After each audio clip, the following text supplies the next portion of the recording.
É sempre interessante que a gente faça uma modificação na malha em que ela se mantenha em quad, que a gente fala, tá? O que que significa isso? Deixa eu até trocar de câmera aqui para a gente conversar melhor sobre essa questão, tá? Bom, em geral, a gente vai ter sempre uma topologia em cima da modelagem que a gente está fazendo. O que que significa isso? O que que é uma topologia, né? A topologia é a forma como a geometria daquele objeto está sendo organizada dentro das modelagens que a gente está criando, dentro do modelo virtual que a gente está trabalhando, tá? O que que significa ter uma boa topologia? Significa que ela tem que ser boa para você trabalhar, tá? Em geral, a gente tem sempre ela ou triangular, ou em quads, ou em n-gons. O que que é isso, Caterine?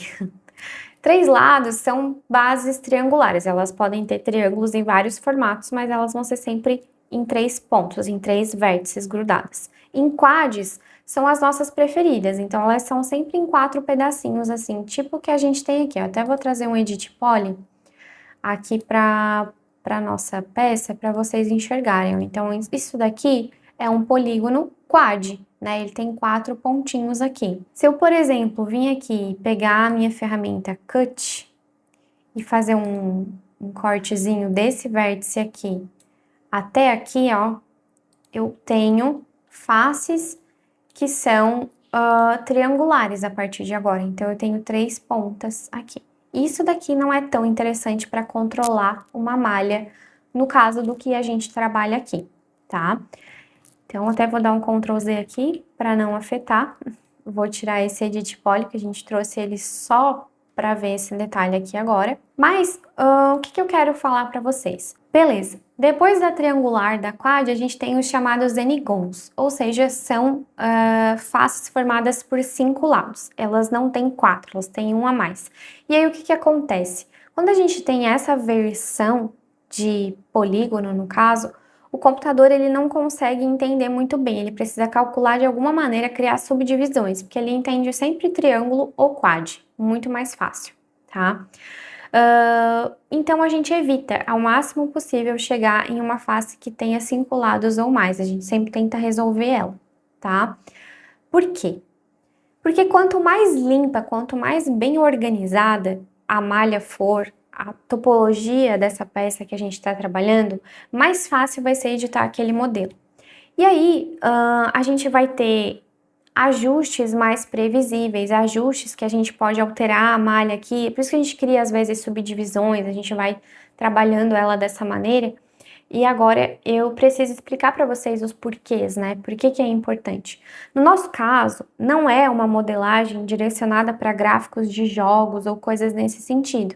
Então, assim, não precisa estar 100% quad, ela não precisa ter todas as bases trabalhadas com a topologia perfeita e tudo mais. Ela precisa funcionar para aquilo que a gente está fazendo, que são modelagens direcionadas para visualização 3D, seja visualização arquitetônica, seja visualização de projetos de interiores ou visualização de produtos, que é o principal aqui no caso que a gente está trabalhando, criando essas peças aqui, que podem ser subprodutos que vão entrar lá num projeto e tudo mais, certo?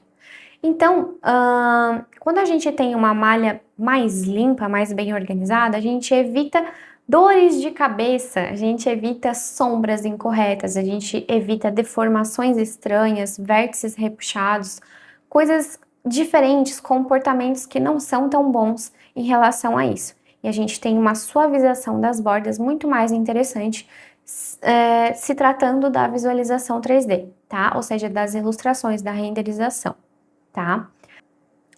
Beleza.